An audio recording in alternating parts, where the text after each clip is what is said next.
I request Dr. Bharti to talk about EOG. EOG is one electrophysiology test which is not done very, very frequently, and this is useful for only for some diseases. So she'll be talking on EOG.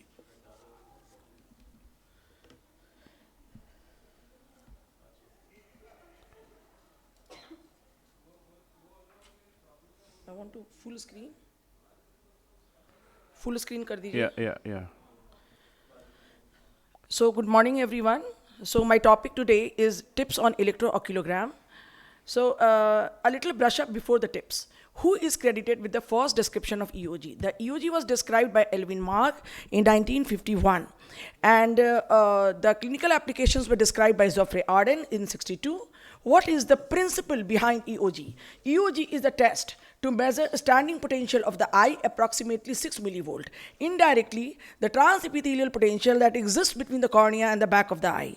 Normal light peak requires normal functioning photoreceptors in contact with the normal functioning RPE.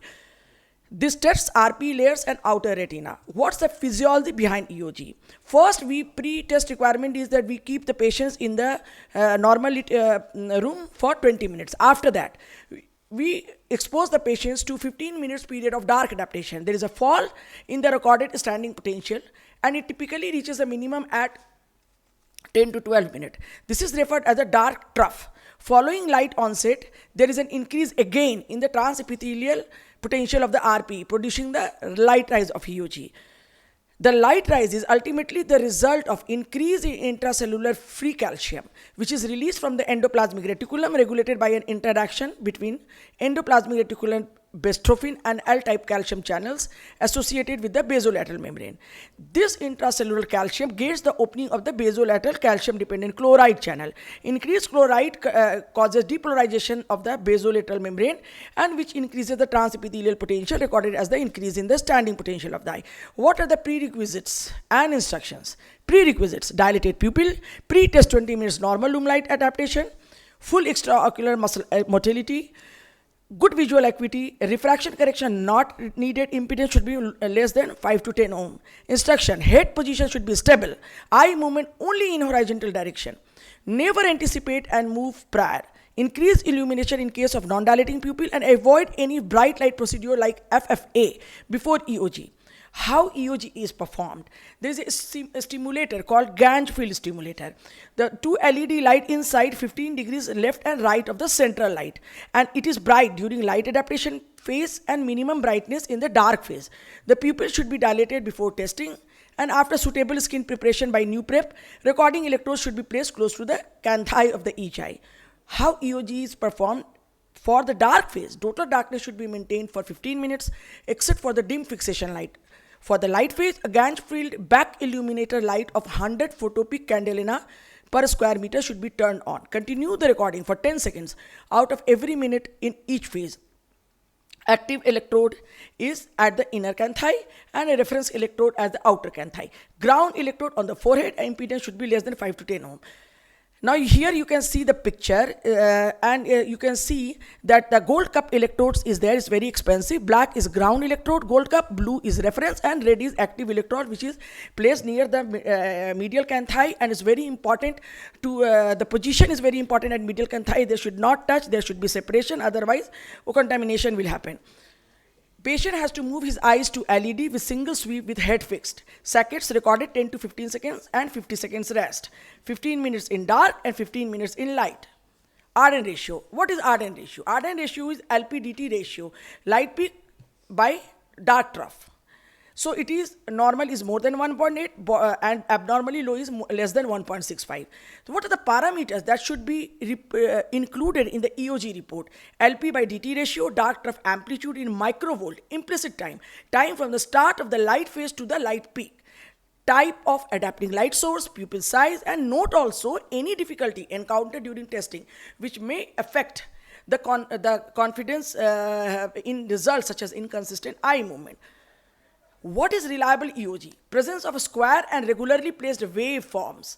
If waves are not that proper, that means either patient is not fixating properly or electrodes is moving. Light and dark values taken in the respective adaptation period. Typically, जो trough है वो 12 minutes after the start initiation of the test happens, and a peak, light peak happens at the 25 to 26 minutes after the initiation of the test. What is the relationship between the photoreceptors and EOG? RP is relationship we know.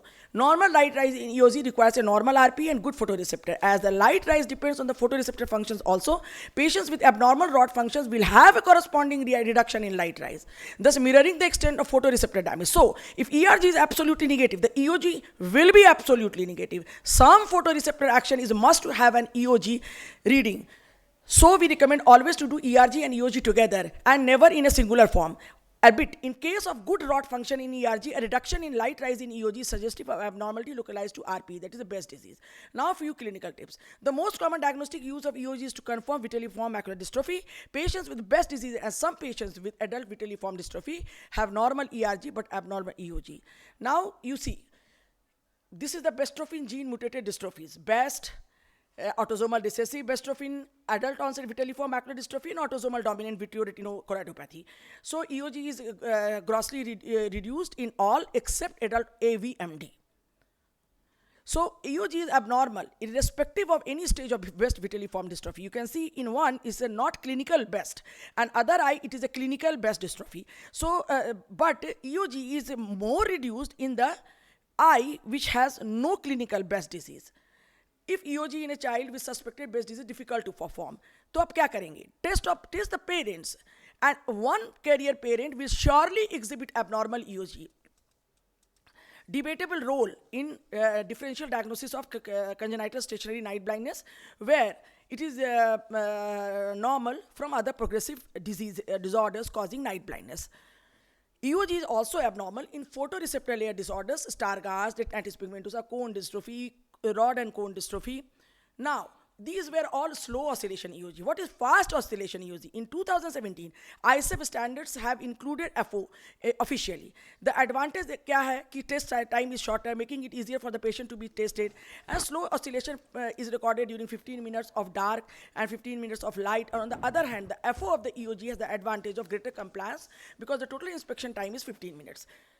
Fast oscillation EOG is different from the typical EOG because that was the square form. This is sinusoidal, different, and mechanism of FO is different from the typical square form of EOG. This happens actually at the apex of RP, near the retina, and not at the base. So fall in subretinal potassium reduces the movement of chloride, and this results in hyperpolarization. And होता क्या है इसमें कि light phase में trough होता है और dark phase में पीक होता है. यूजुअली स्लो ऑसिलेशन ईओजी में क्या होता है नॉर्मली कि लाइट फेज में पीक होता है और डार्क फेज में ट्रफ होता है. इसमें उल्टा हो जाता है. इसका इंपॉर्टेंस क्या है? Role in distinguishing whether CSC is acute or chronic type, because many a times the patient don't know the exact duration of the disease. In chronic CSC, decreasing RP function is confirmed by decreasing amplitude of the light trough of FOEOG. And FO parameters can be used as indicators for detecting the severity of macular dysfunction, functional disturbance, and predicting the visual outcome for this entity. Thank you. So nowadays, I think it is useful to you. And nowadays, electrophysiology is gaining momentum. And I think in the near future, it will be very common in the armamentarium of the right. general Thank you. ophthalmology. Thank you, madam.